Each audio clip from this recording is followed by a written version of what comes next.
Compressive load. अब axial compressive load कौन-सा होता है? वो लोड जो कि उस मेंबर को इनवर्ड्स पुश करे और कंप्रेस करने की कोशिश करे, वो लोड हमारा एक्सियल कंप्रेसिव लोड होगा।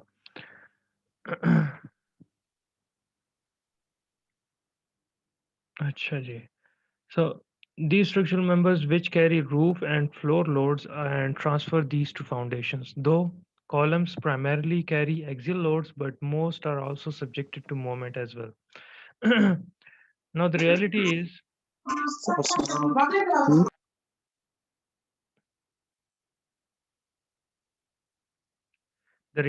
is that no column is perfectly perpendicular or perfectly axial in nature. उसमें कुछ ना कुछ इसेंट्रिसिटी ज़रूर आती है because of its form, because of its shape, या तो वो बिल्कुल सीधा नहीं होता या फिर उसमें कोई और ऐसे इश्यूज़ होते हैं। Because of those reasons the column is not perfectly perpendicular or perfectly straight, and because of those और because of the axial load, even अगर वो कॉलम बहुत स्ट्रेट फॉरवर्ड खड़ा हुआ है, पर उसके ऊपर जो लोड आ रहा है वो परफेक्टली कंप्रेसिव नहीं होगा। वो लोड इसेंट्रिक भी हो सकता है, कंसेंट्रिक भी हो सकता है। So because of these reasons उस लोड की जो एक्चुअल कंडीशन होगी उसकी वजह से इसमें बेंडिंग मोमेंट ज़रूर आएगा। तो प्योरली एक्सियल मेंबर्स होना नामुमकिन है in reality, and in reality columns are going to have different shapes. ठीक है ना? ऑब्वियसली मैं जो कहने वाला था वो ये था कि columns are going to have other than the axial compressive load, यानी कि वो उसमें बेंडिंग मोमेंट ज़रूर आएगा। अच्छा, कुछ कॉलम्स ऐसे होते हैं कि जो इंक्लाइंड होते हैं, वो एक्सियल कंप्रेसिव लोड ले रहे होते हैं, पर वो इंक्लाइंड इन नेचर होते हैं, उनको हम स्टड्स बोलते हैं। बट वो उनके बारे में फर्दर स्टडीज़ नहीं करेंगे। Now let's go to buckling. So, agar, if you are looking at the bottom right corner of your screen, so there is a column that is perfectly perpendicular in nature and it is undergoing a P critical load. Now we are going to discuss this critical later on, but this load is being implemented at this column. Soon as this P critical exceeds the limit of P, I mean, if it is greater than, if the P critical is, for example, 100 Newton, okay? So as soon as it becomes 100.1, the column is going to buckle. This is the whole idea. So in this case, the column is buckling or it is changing its position from perpendicular to swaggy position. And because of that reason, the column is no longer capable of carrying the load that it was capable of until this P critical load. So the load carrying capacity is going to reduce afterwards. Buckling is the lateral deflection that occurs in column due to axial compressive force. Quite often, buckling of a column can lead to a sudden and dramatic failure of a structure, and as a result, special attention must be given to the design of columns so that they can safely support their intended loadings without buckling. So, the whole idea would be to design the columns in such a way that the whole loading is lesser than this P critical. If it is going to be greater than that, the column is going to buckle and it is no longer capable of taking any forces, any loads. तो eventually क्या होगा? आपका structure जो है उसको गिरने का खतरा है. Now let's do a little bit of comparison between horizontal members and vertical members. There are a certain number of horizontal members like beams and girders in and slab in a building, in a typical building. Those are important structures, but they are not as important as the columns. So if the column is going to fail, the whole of the structure can collapse because of that. So the importance of column is much more or much higher is as compared to that of other horizontal members. ठीक है ना? अच्छा.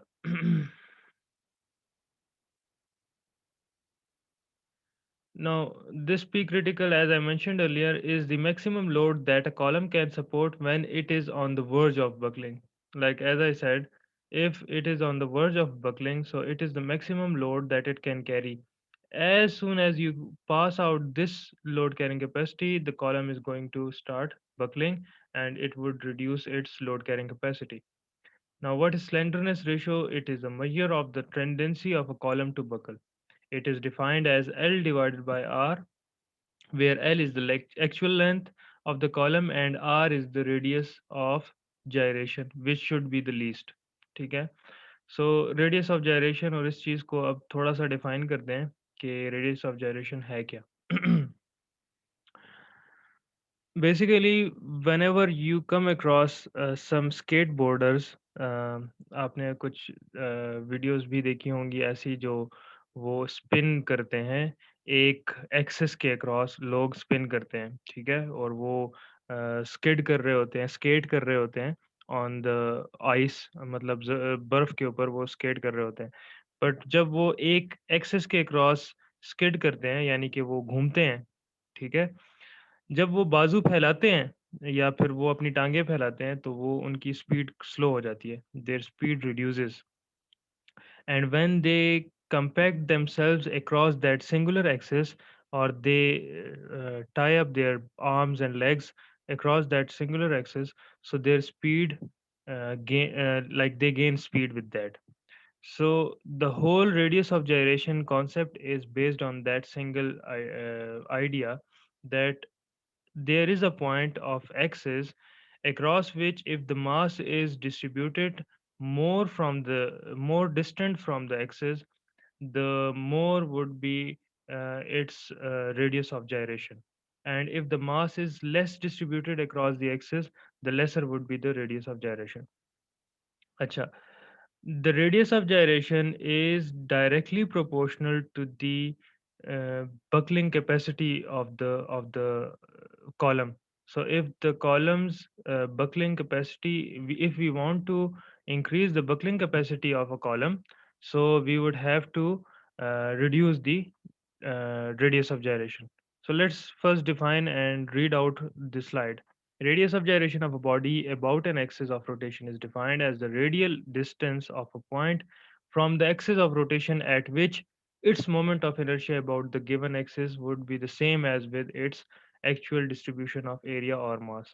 So this definition could be a little bit complex, but the whole idea is the distribution of mass is the distribution of areas is firstly identified using the moment of inertia, or the second moment of inertia, I.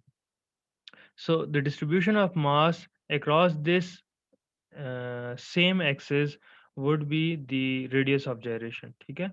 If the column is free to rotate at each end, then buckling takes place about that axis for which the radius of gyration is minimum. So if a column is free to rotate at any axis, let's say, let me draw an example over here. If there is a column of these dimensions, like it is rectangular in shape, so its width is a lot lesser than its what you call that, breadth. Okay, so if the width is lesser and the breadth is more, if the column is going to start buckle in this direction, it would be a lot more easier for the column to buckle as compared to this direction, because there is a lot of mass in this direction as compared to this. So the same goes true as whenever we define the moment of inertia. So the directional moment of inertia is going to make this radius of direction gyration also directional. ठीक है ना, क्योंकि moment of inertia directional है, उसी की वजह से उसी का रेशियो है ना यहाँ पे, आई डिवाइडेड बाय ए, ठीक है, उसी की डायरेक्शनल होने की वजह से रेडियस ऑफ gyration भी डायरेक्शनल होगा इन नेचर. ठीक है. So mathematically it can be defined as r square is equal to I by a, or r is equal to square root of I by a, where a is the cross sectional area and I is the second moment of inertia. ठीक है. इसकी example वहाँ वही skating वाली given है. In figure skating the person manipulates his movement by speeding by spreading his hands and feet. The angular momentum is conserved, the mass is constant, therefore, the person manipulates his angular velocity by manipulating his radius of gyration. So, expanding his radius of gyration is going to reduce his velocity and vice versa. Okay?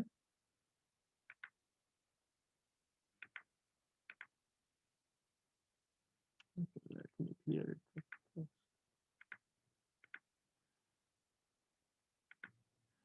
अच्छा जी. Now, there are three types of columns that are traditionally idealized, and the idealization is basically based on their capacity of buckling or failure under crushing. So, a long or a slender column is one which is going to buckle before it gets to its axial compressive strength. ठीक है ना?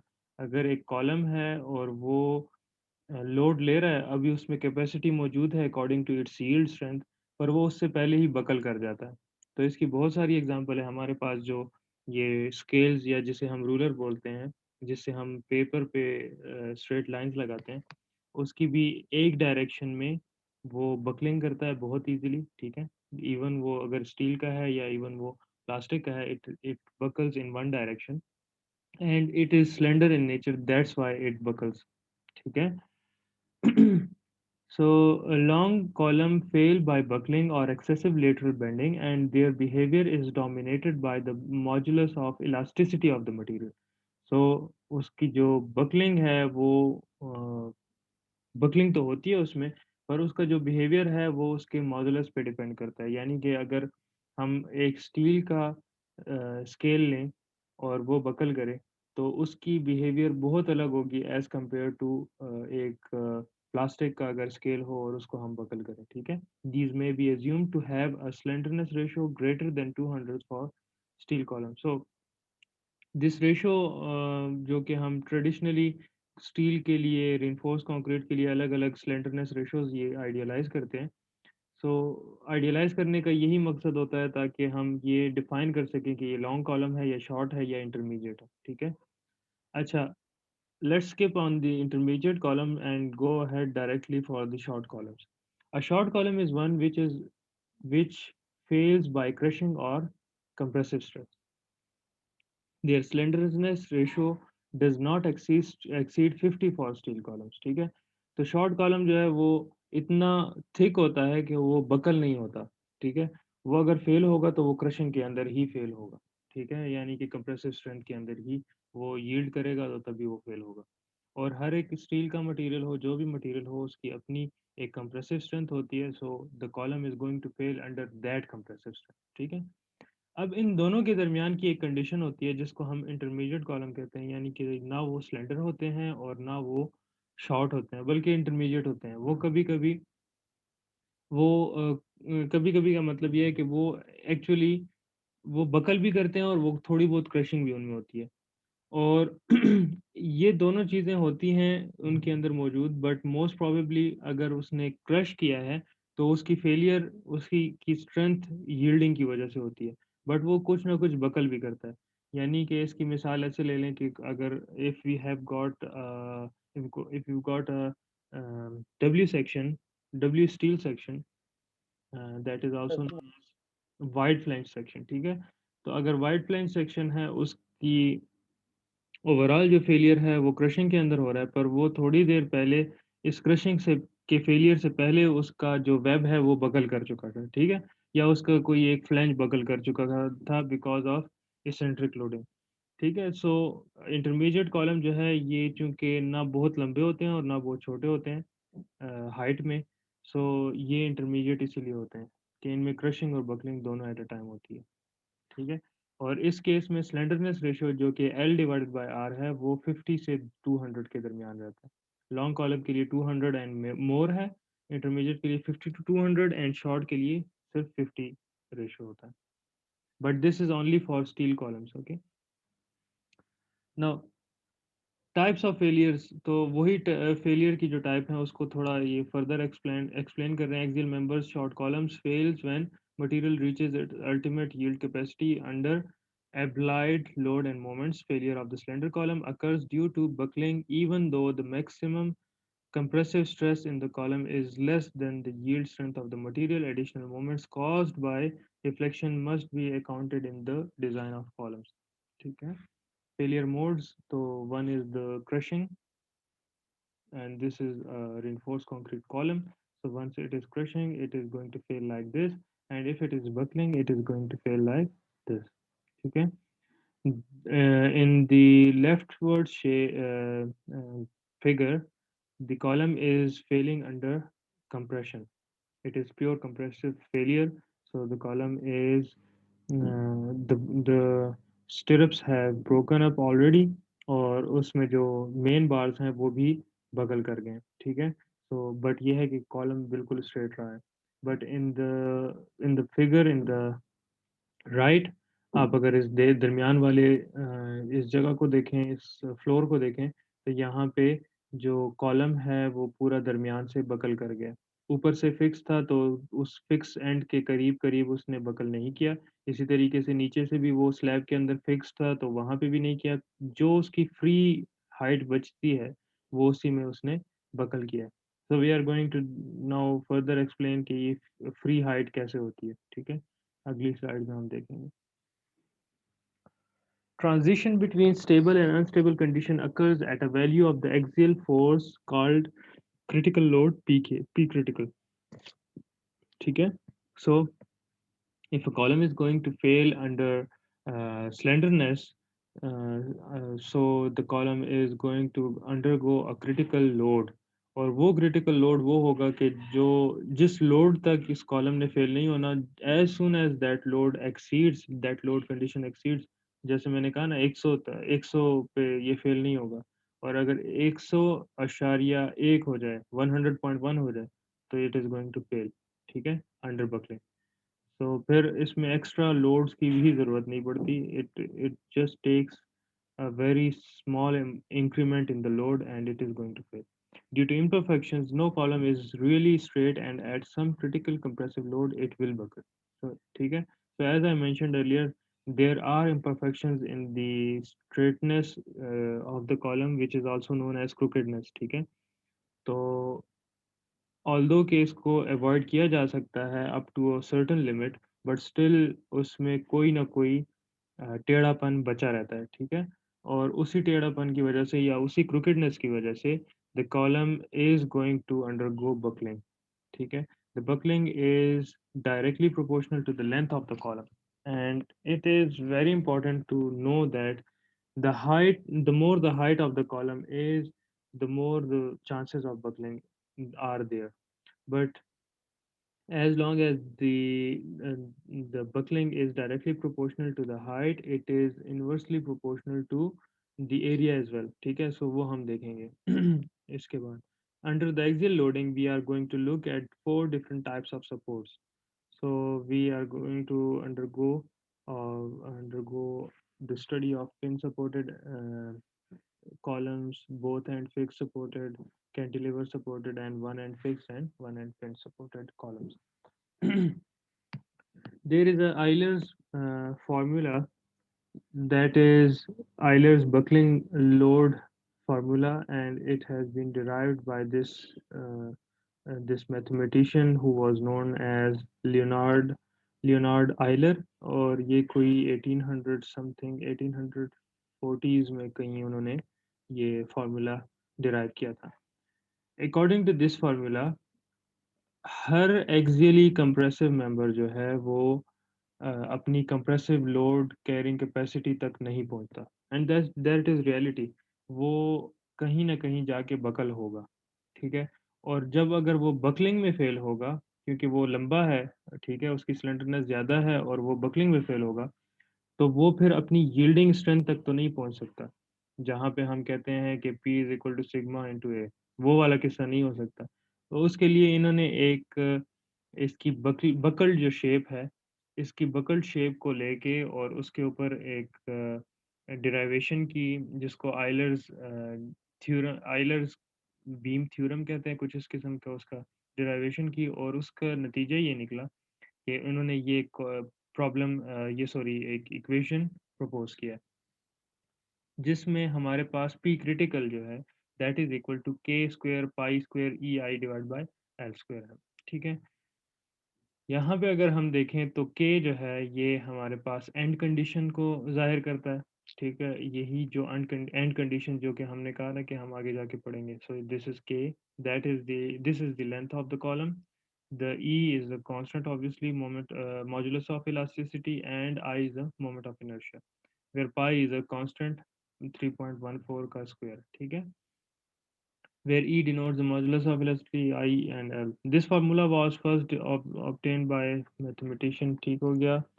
अच्छा so if we look at this, سجل ji ji, ده كاسيو ده دي تشيش قيمته sorry, ده كا K, K كي is end condition. We are going to study on this in detail. ठीक था, मुंगा पति اوكي वाली discussion को उचे तासो ब्या पोइने शेनो ब्या बराना था पोसो, اوكي جيسي okay। So now let's suppose this is a column and it is supported by hinges or pins at both ends, ठीक है। So a hinge means कि वो that is not allowing any that is not resisting or restricting the end for moment, ठीक है ना, वो moment को resist नहीं करता, ना यहाँ पे moment resist हो रही है ना यहाँ पे। So once ये जब axially load कर दिया जाएगा, so it is going to start buckling, ठीक है। If the load is greater than that P critical, so it is going to start buckling। अगर ये बकल करेगा तो ये पूरा का पूरा लेंथ जो है ये डिफ्लेक्ट करेगा, बिकॉज क्यों डिफ्लेक्ट करेगा, क्योंकि यहाँ पे कोई फिक्स मोमेंट लेने की कैपेसिटी ना इस एंड पे मौजूद है और ना इस एंड पे मौजूद है। So over here K is equal to 1, the value of K defines the buckling mode shapes, ठीक है ना। So K is equal to 1 over here, why, because the whole of the length is going to get buckled, ठीक है।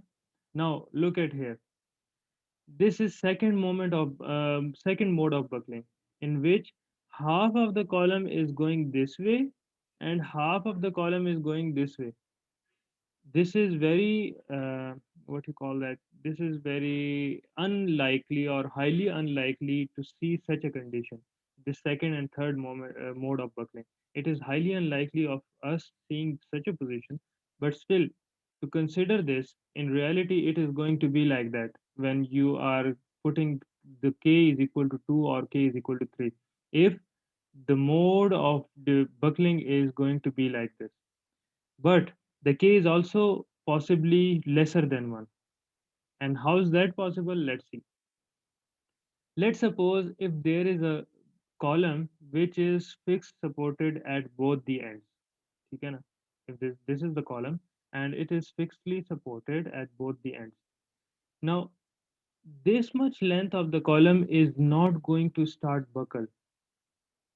And the same goes true for this much length because it is fixed end at this edge and fixed at this edge. Okay, only the middle half of the column is going to start buckling, and that's why the whole length is not considered over here.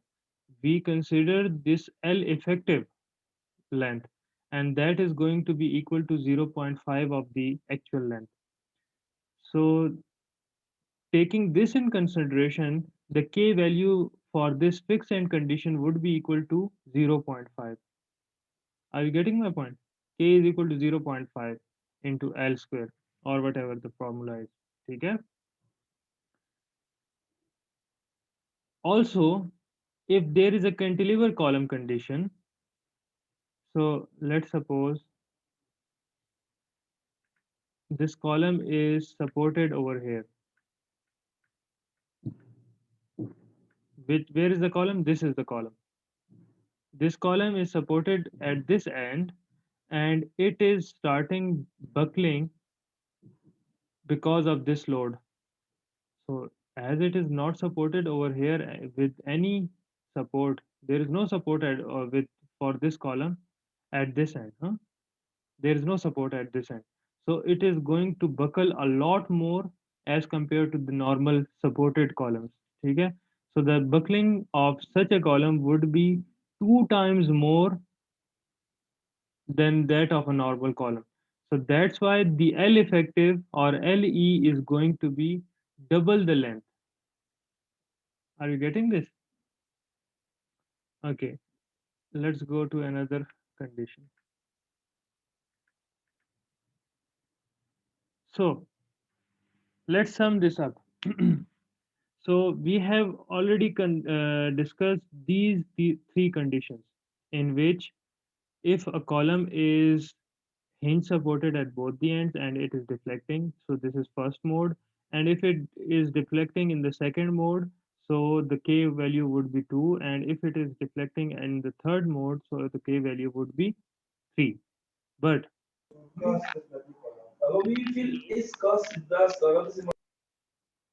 in this case, if the column is pin support, so that is equal to 1. We already agree with this.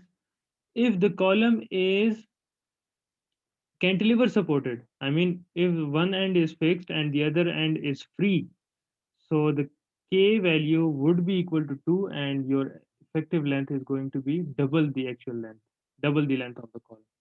If your both ends are fixed, so your k value is going to be 0 0.5. And if one end is fixed and the other end is hinged, so your one end length would be reduced by a certain amount and your k value would be 0 0.7. Now, if you have any discussion or any question regarding this, you can ask me.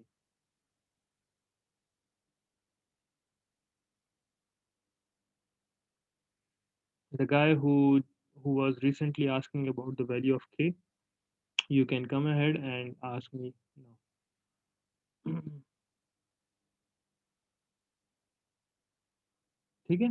So k is basically the the change in the length of the column depending on its end condition, or depending on the mode of vibration. So if it is deflecting in and buckling in single mode, or if it is deflecting and buckling in the second or the third mode. So these modes are basically uh, the the level of vibration or the level of uh, deflection in the column basically. So this k value is going to be equal to 2 for cantilever, is equal to 1 for both ends hinged, is equal to 0.7 for one end fixed and one end hinged, and is equal to 0.5 for both ends fixed. Okay. Now, moment of inertia. So we have already discussed it earlier that the moment of inertia of any section is directional in nature, and it is going to be, if this is the beam, for example. So as it has been shown that the beam is going to buckle in this direction. You see, the beam is going to buckle in this direction because the area perpendicular to this direction is lesser as compared to this direction. So this is going to be the weaker direction for this column to buckle. So the same formula we already have discussed on the slenderness ratio, and these are some definitions. You can go ahead and read them out whenever you are free. And let's go for the example problems. The A36 steel W8 cross 31 member shown in the figure. Now, the what is the strength of steel? It is A36 steel, which means that the compressive strength, the yield strength of the steel is going to be 36 ksi. It is understood, okay? The 36 ksi compressive strength steel with a section of W8 cross 31 is shown, is to be used as a pin connected column. Now, pin connected column, we have already discussed that if both the ends are pin, so what would be the condition? Let's go ahead and see. If pinned end, this end is pinned and this end is pinned, so k is equal to 1. So determine the largest axial load it can support before it either begins to buckle the yield or the steel yields. So we need to find out the largest axial load that it can carry. From the table in Appendix B, the columns cross-sectional area and moments of inertia are A is equal to this much, Ix and Iy is equal to this much. So as I mentioned earlier, the moment of inertia is directional in nature. So your Ix and Iy are going to be different. Obviously, perpendicular to the y-axis, the cross-sectional area is much lesser as compared to the x-axis. So there is a high possibility that it is going to buckle in the y direction. Okay? By inspection, buckling will occur about the y direction. So as I mentioned earlier, so that's why if the column is going to buckle in the y direction, let's just calculate the P critical for this direction only. As we already know that if we have or if we do consider the other direction, the P critical would be greater and we won't need that. We have to design it for buckling. Okay? So P critical is equal to pi square EI divided by L square. So as K is equal to 1, so K square is also going to be 1, so we need L square only. Pi square E and I and divide by L square. Now one thing to remember over here is that we must always consider the units. Okay? Your units must be considered consistent throughout the problem, and keeping that in mind, the P critical is equal to 512 kips.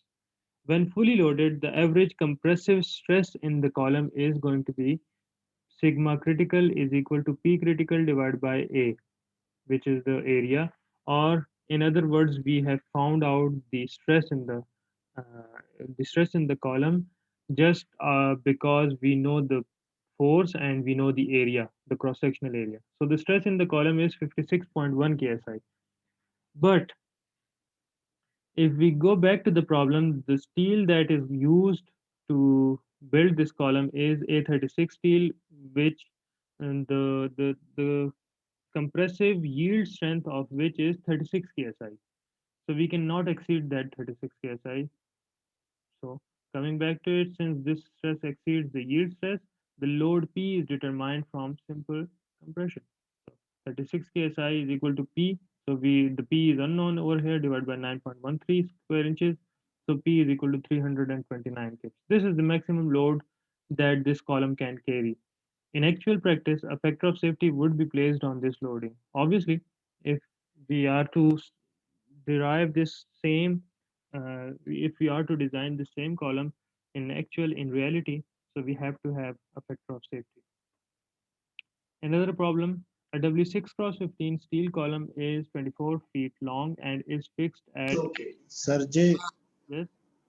the moment of inertia چې د دوه هغوی کې ورکړي لکه یو څلورلس انچ په توان څلور او اووه دېرش عدد په څلور دا moment د inertia موږ پیدا کوو که دا موږ ته دلته ټیبل کې راکوي دا Acha, تاسو له کوم ځای نه پیدا کړل there is a American Institute of Steel Construction that is also known as AISC, and they have manuals for prefabricated steel sections. So if you people want, I can show that to you. Let me open that up.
Okay, can you see the screen now?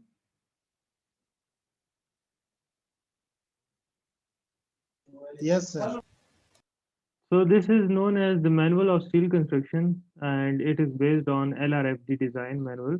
So load and resistance factor design, it is the one of the design philosophies that is utilized for steel structures. Okay, it is proposed by AISC. Okay, so herein, if we look forward towards the different dimensions and properties, that is the part one of this manual, and if we go for this W shapes, you can see if I click on this, it directly translates or it directly takes me to W shapes. Now, where is that number? The W8 cross 31. This is the section that we need to see over here. W8 cross 31. So it is a smaller section. We have to go a lot down in the list. 8 cross 31.